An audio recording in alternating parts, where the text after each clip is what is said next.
Alors, au Salon du dessin cette année, nous allons mettre l'accent en tout cas sur tout un ensemble d'aquarelles de Signac, de différentes époques, parce qu'il a commencé Signac par faire des aquarelles uniquement pour l'aider, pour faire ses huiles divisionnistes.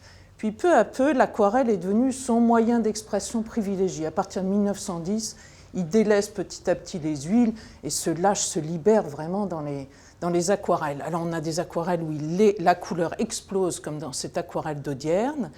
Et on a des choses aussi un peu plus rares, comme le pin Berthaud, qui est finalement, il faisait son petit catalogue raisonné, il n'avait pas de photos, mais quand il faisait une huile dont il voulait se mémoriser et retrouver des éléments, il faisait une aquarelle en souvenir, donc beaucoup plus de l'encre, mais donc celle-ci est de 1909. D'après le tableau, donc ça c'est assez rare, la plupart du temps il fait des aquarelles sur site, sur place, et là c'est une des rares choses où il fait d'après tableau. C'est un grand marin déjà, il a eu une trentaine de bateaux, mais c'est vrai qu'en 1928 il a eu une grande commande de Gaston Lévy qui lui commande tous les ports de France. Donc il va faire 2 aquarelles dans chaque port, et Gaston Lévy choisira. C'était le futur propriétaire des Monoprix. Et ça a fait l'objet d'une grande exposition l'année dernière au musée du Havre et à Roubaix. Là, c'est Audierne. Ça fait partie de la série des ports de France. La date, 18 septembre 1930. Là, on est beaucoup plus tôt, on est à Marseille, vers 1898-1900. Donc c'est une aquarelle plus serrée, il ne s'est pas encore lâché.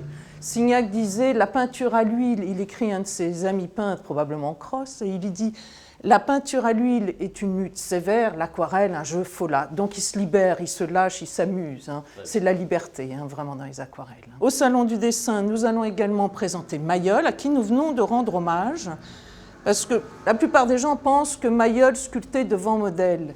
Et pas du tout, finalement, il dessinait la plupart du temps devant modèle. Ses dessins ont une valeur incroyable. Il les consultait, il ne les vendait pas. C'était des références pour son travail.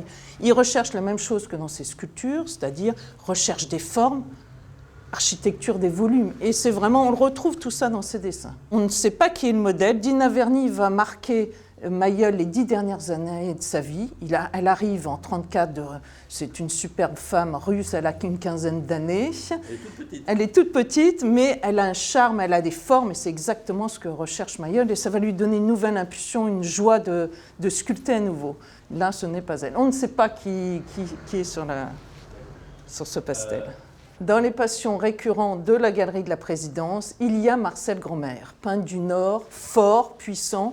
On ne peut pas le classer dans les expressionnistes parce qu'il ne déforme pas, mais il est solide. Il a sa place tout à fait au Salon du dessin parce que c'est un merveilleux dessinateur. Il dessinait tous les jours, il faisait ça comme des gammes, c'est un entraînement. Mais les aquarelles sont beaucoup plus rares. Toujours une base de dessin à l'encre et ensuite il rajoute de l'aquarelle. Il les faisait essentiellement sur ses lieux de vacances. Il en faisait une dizaine par an, donc elles sont rares.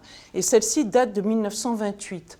Donc il est depuis quelques années en contrat avec le docteur Girardin. Ça lui donne une bouffée d'air, il respire, il est libéré. Le docteur Girardin va en acheter, va faire vivre Gromer pendant 8-10 ans.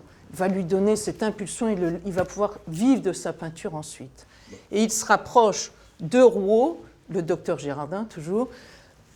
Au musée d'art moderne de la ville de Paris, le legs Girardin, il y a 100 Gromer et 90 Rouault. Donc il aimait les peintres forts, puissants. Là, c'est un grotesque de 1916, mais c'est des peintures très puissantes, très fortes. On reconnaît la plume, la forme, l'écriture tout à fait typique de Rouault, un peu comme un vitrail. Autre passion récurrente à la Galerie de la Présidence, Jean Hélion. Cette aquarelle date des années 1934, et on vient de la racheter aux États-Unis, en Virginie, parce que son premier mariage a été avec une Américaine et il a vécu en Virginie, il avait son atelier en Virginie avant d'aller souvent à New York. Et c'est une très belle composition, très construite, juste avec très peu de couleurs, juste de noir et de gris.